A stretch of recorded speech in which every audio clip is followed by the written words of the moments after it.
outside, he didn't acknowledge her presence. Instead, he seemed to make a show out of adjusting his mirrored sunglasses, letting his fingertips rest on the butt of his gun.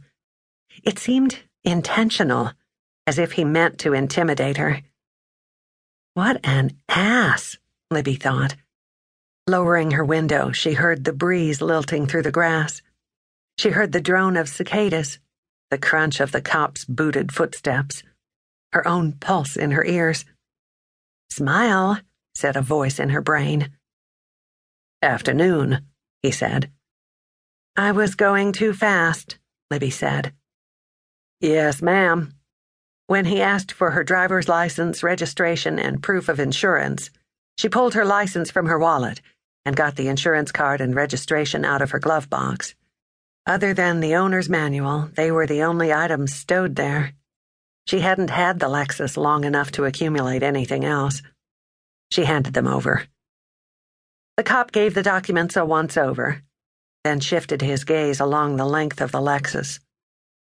"Nice car," he said, and there was something faintly damning in his praise. Some note of ridicule that caused her to squirm slightly in her seat against leather that felt suddenly too rich and buttery soft. No one paid attention if you drove a car like this in Houston, but it was the wrong sort of car out here. She needed a Jeep. No, she thought. What she needed was a truck. Preferably an old truck with fading paint and a few dents. She'd become part of the local color instead of what this officer likely thought she was, an uppity rich bitch from the city. He mentioned the city now, inclining his head toward her. "You're from Houston." "Yes, sir," she said, and could have bitten off her tongue. He might be all of 40 or 45, nearly young enough that she could be his mother. Would she call her son Sir if she had a son? Hardly.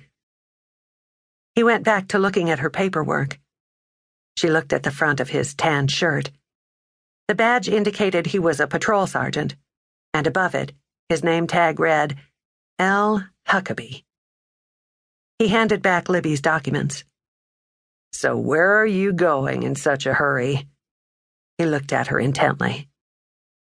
His dark hair was shot with silver and cut short, military short, and his eyes were a light shade of brown, almost tawny, and set close together. Any closer, Libby thought, and he would not have been handsome, which he was, but in a way that was almost overpowering. "I'm meeting the contractor who's building my house," she said. "I was late getting out of Houston. There was an accident on the freeway there. Had traffic tied up for miles. We had a bad one out here early this morning." The sergeant looked off in the direction Libby had come from. 3 kids out hell-raising, driving drunk, lost control, went head-to-head with a big old live oak. The tree won. Huckabee brought his gaze back. His eyes were hard. With disgust, Libby thought. Was that what she sensed? But maybe it was only that he was at the end of his shift and exhausted. Or maybe he was sick of his job, sick of scraping kids off the concrete. Who could blame him? He said, "If the driver makes it, he could face charges." "I haven't been drinking," Libby said. "If I suspected you had, we'd be having a different conversation." Huckabee's smile was fleeting. Libby didn't return the gesture. "Let me give you some advice, ma'am." Huckabee bent his face toward her. "It's as dangerous driving out here as it is back in the big city. Maybe more dangerous. We've posted speed limits for a reason, you understand? Because going faster on these rural roads is hazardous, what with the blind curves and steep hills and drop-offs. Then the lack of regular traffic can lull you into a false sense of security.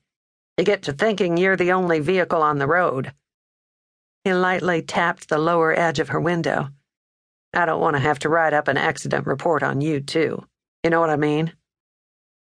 Libby looked into her lap. "I'm not some kid you can intimidate." The words cut a hot trail across her brain.